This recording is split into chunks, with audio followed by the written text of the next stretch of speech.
Hi, my name's Phil, and I enjoy talking about politics. And I ran a little poll to see which topic you wanted me to discuss today.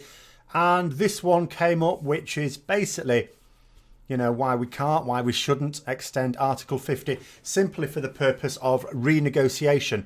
Really, there's been a couple of people who've talked about these sort of things. Jeremy Corbyn, for example, still seems to be saying that he can not only find time to win a general election, but also renegotiate the deal. In reality, I think he's wanting the clock to tick down because he'd need an extension to do that. It wouldn't be forthcoming. The only reason why this is even a thing is because Michel Barnier seemed to suggest after the Brexit vote earlier this week that maybe there'd need to be some renegotiation, and even suggested a possible extension for that. But although he's the chief negotiator and an MEP, by the way, for all those who keep banging on about unelected officials, we don't have unelected officials telling us what to do. The unelected officials are paid for by the elected officials. But anyway, it doesn't matter. He is an elected official. And but nonetheless, although he had, carte blanche almost, as long as it was within certain guidelines, to run negotiations from the EU's point of view, doesn't mean to say he gets to decide this. And in fact, it doesn't really suit anyone. I would say if you think about the different camps, you could almost say there's four different camps. There's the EU collectively. They're sort of speaking with one voice. So we don't really need to talk about factions within the EU, because despite our best efforts, the divide and rule has not worked. Not that we did a very good job of it. EU has remained united. It's us that's not. So with us, you could argue you've got the government, you've got the Remainers, and you've got the Leavers. So there's four camps there, none of which would really be in favour of renegotiating. One thing could be that if you allowed a renegotiation from the EU's point of view, after the EU have said, look, this is the deal, there is no better deal, this is the best deal all round, it would be seen as caving in. And you don't ever do that.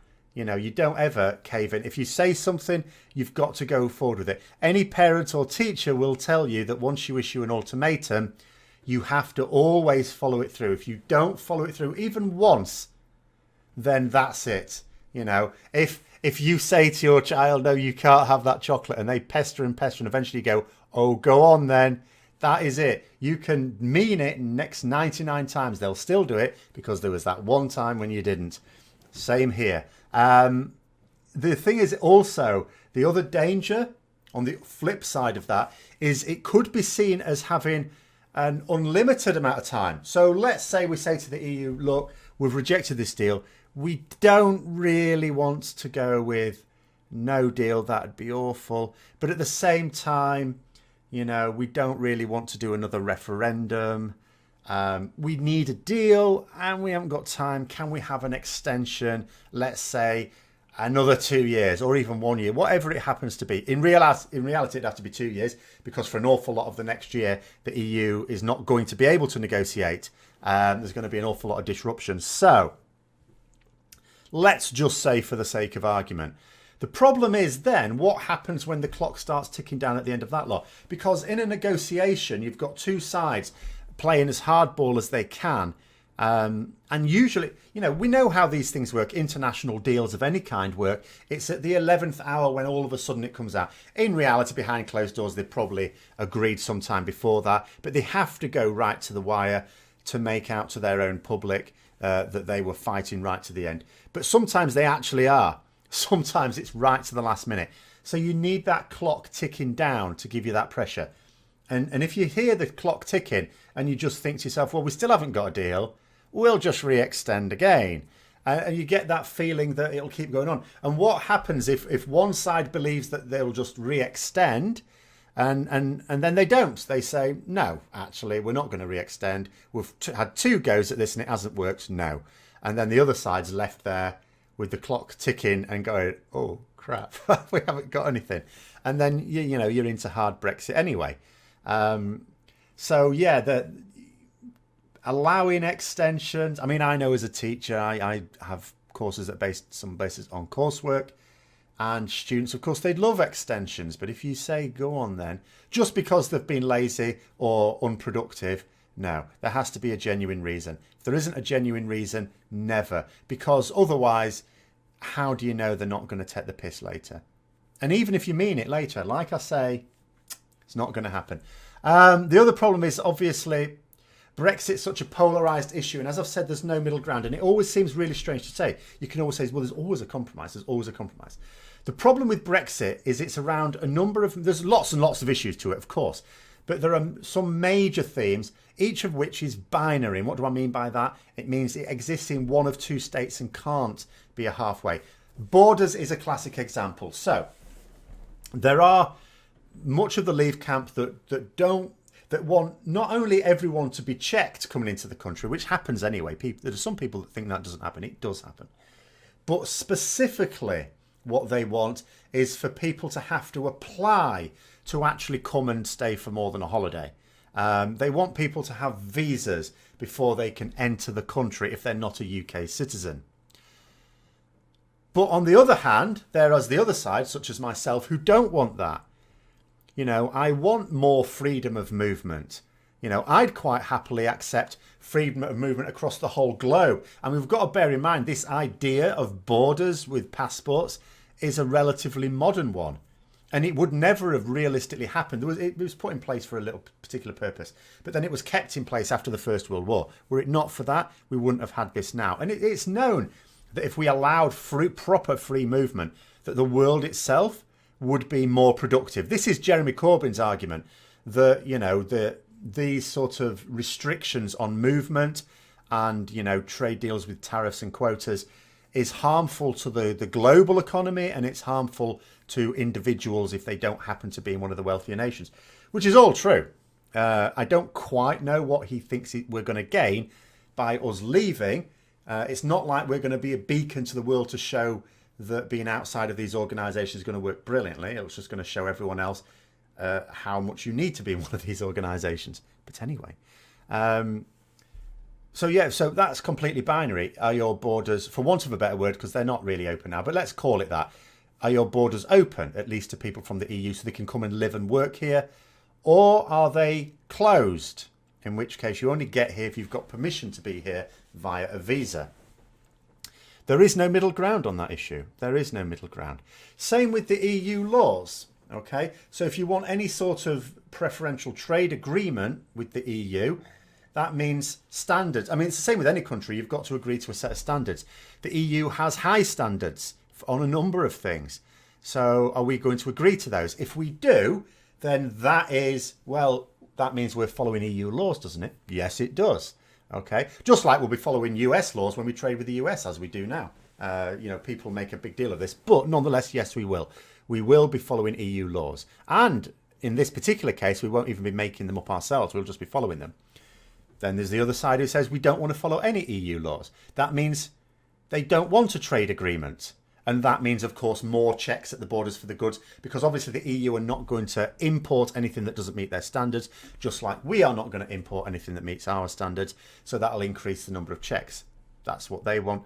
We want the opposite. We want easier movement of goods in the safe knowledge that, you know, we're trading with a load of countries that have the same standards as us, so therefore doesn't need checking. You know, there's a number of aspects to it, and it's always binary. It's like one side, we want this thing, the other side, we don't want this thing. There's no way of weakening it or diluting it that makes it satisfactory for both sides.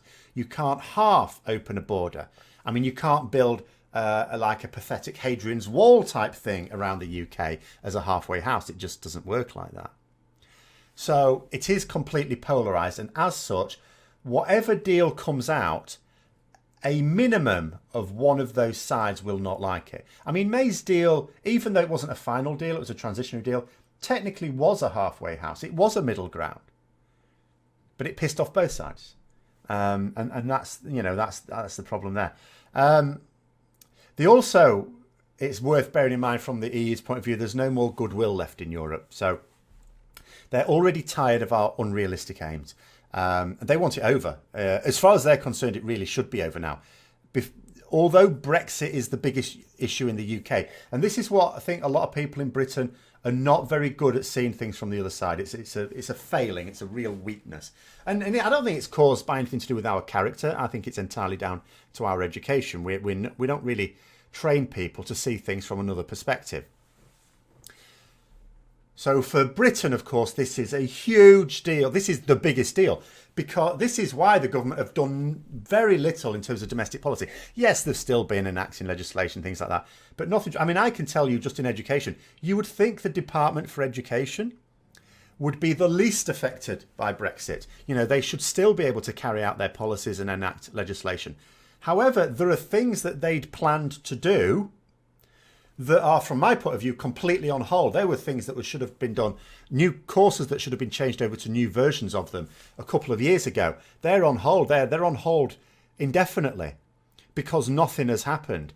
You know, and people who work in industries where their particular ministry is involved, I'm pretty sure they'd say similar things. You know, an awful lot of these policies that the government had planned to put in place, the big meaty ones, have been put on hold.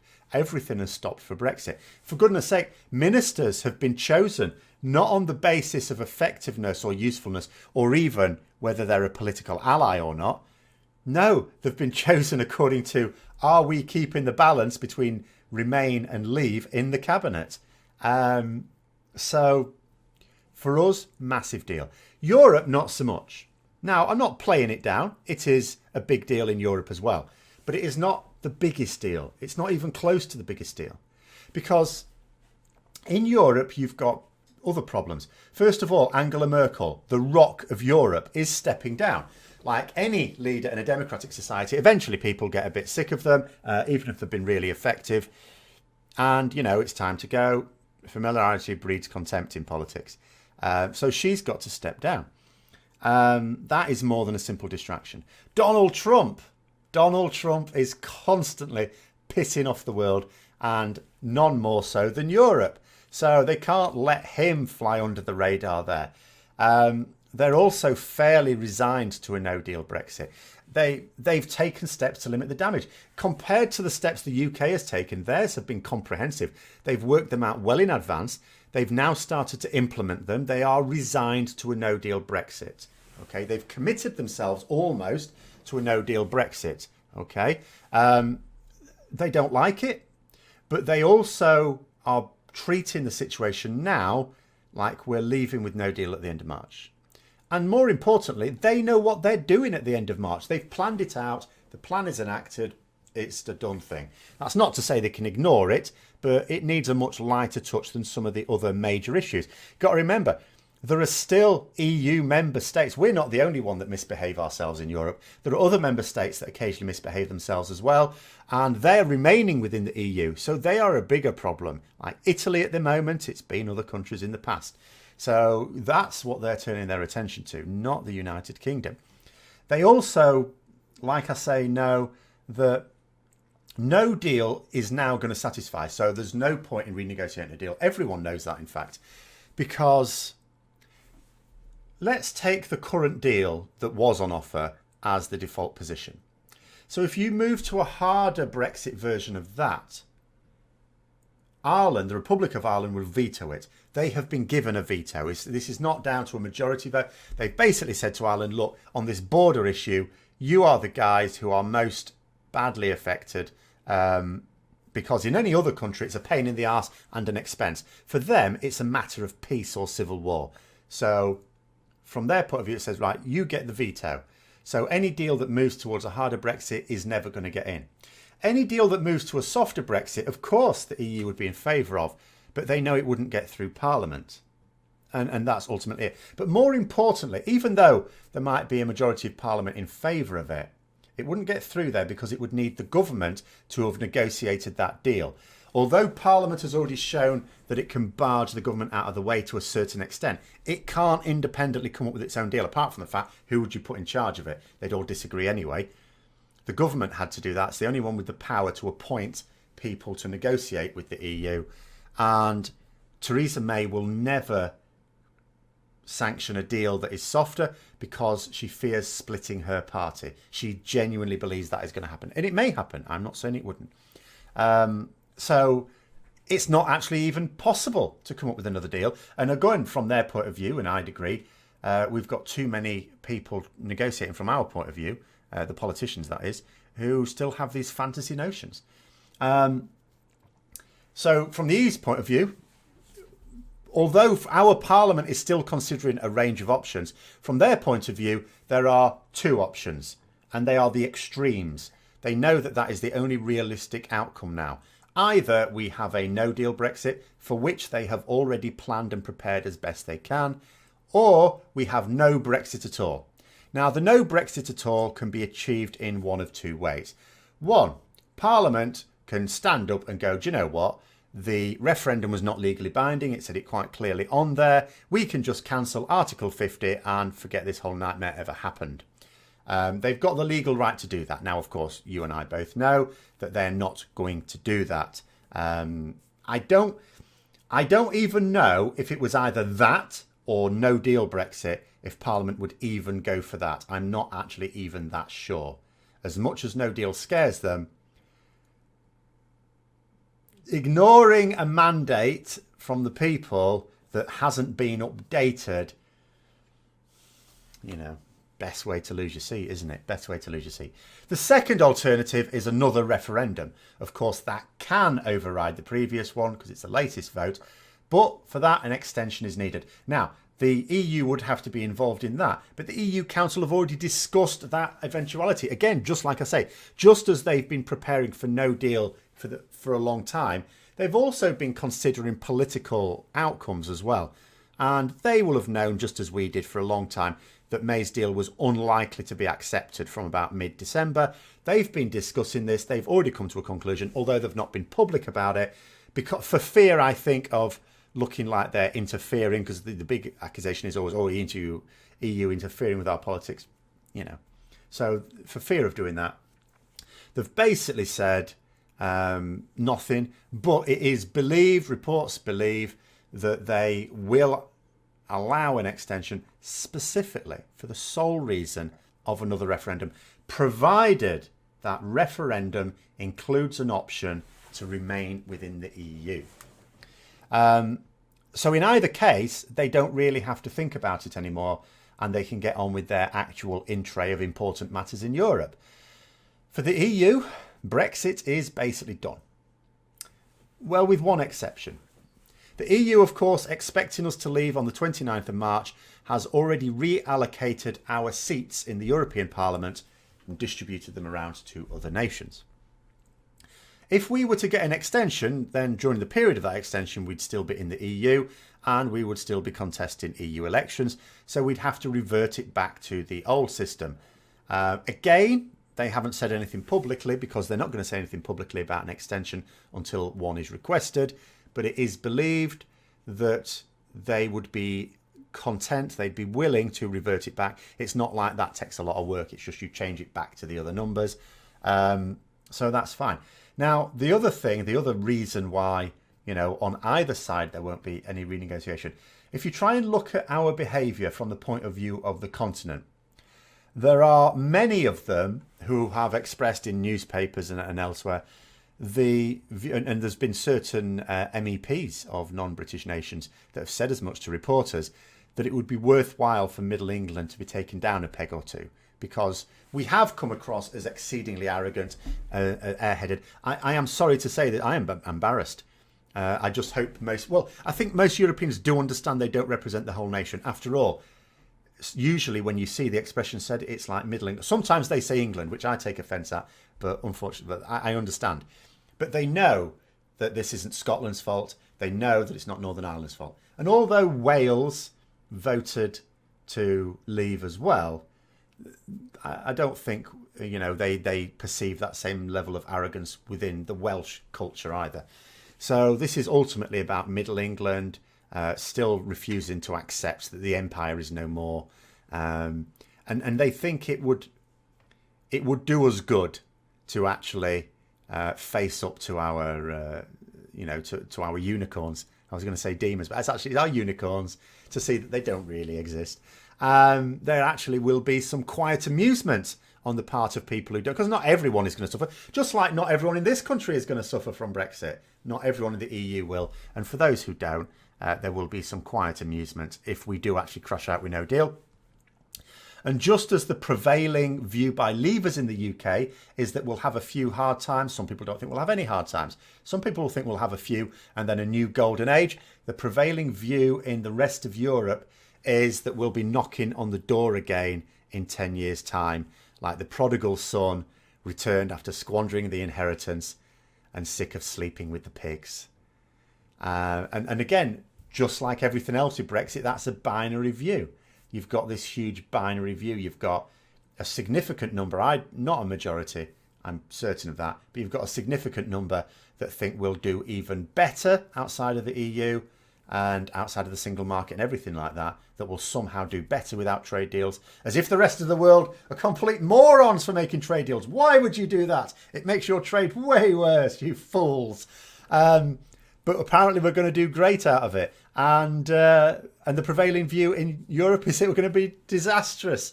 And we'll be coming back in a few years' time going, that membership we allowed to lapse, we need it back again, please. Thank you. Yes, of course, we'll pay much more money for it now.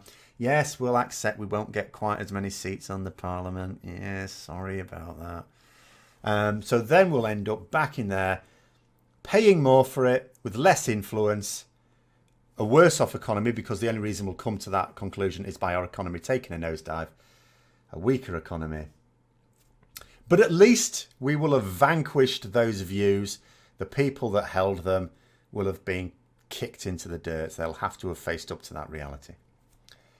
So ultimately, the EU does not want to renegotiate under any circumstances, no. The government knows it can't get a better deal. If it shifts one way, their party splits. If it shifts the other way, their party splits. The Remain camp know that they cannot get a soft Brexit through Parliament. The Leave camp have got, more advantages, because not only do they know that they can't get a hard Brexit through Parliament, they also know that at the moment, at least, neither May nor Corbyn are going to allow circumstances to occur to avoid it. One of them has to stop playing party politics. One of them has to actually stand up for Britain. And they know that at the moment, neither of them seem willing to do that. Jeremy Corbyn arguably is at the greatest risk, which should seem strange because Theresa May is, of course, really a Remainer. Whereas Jeremy Corbyn is not. But at the same time, Jeremy Corbyn's party, or at least members, the grassroots, the people who have effectively made him and kept him Labour leader, his own parliamentary party do not want him as leader. If they, for one moment, suspected that he no longer had the support of the grassroots, they would immediately call for a vote of no confidence in his leadership, again, as they did before, and this time oust him. So he's in a very, very difficult position. Whereas Theresa May, you could argue that the wide spectrum of views within her parliamentary party probably mirror those within the grassroots as well. Labour, it's a different matter. The grassroots, 78% want another referendum. Within his parliamentary party, well, you've already got at least 4/5 of them that don't want him to be leader, and there's a number of even the fifth that do. Well, they'll change their mind if he acts in a certain way. So both of those are playing a game of chicken at the moment.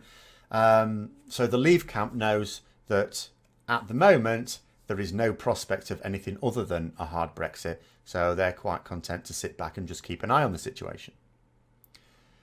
So there we go. Those are the reasons why we can't and indeed shouldn't try and renegotiate with an extension. Hope you enjoyed the video. There is going to be a poll for topics for the next video as well. I'll do this most days, not necessarily every day. Sometimes there'll be a video I really want to do with a few other topics. If you've seen that some topics from the last poll have now disappeared, doesn't mean to say they've gone forever. I just want to mix it up a little bit. I have some really good ideas for topics that I'd like to put on for the next one. Some of the others are still on the list and they may get fed back in at some point as well. So hope you found the video interesting. If you did, don't forget to click the like button, subscribe for further content, click the bell notification, share with other people who might also be interested. And until next time, I'll see you later.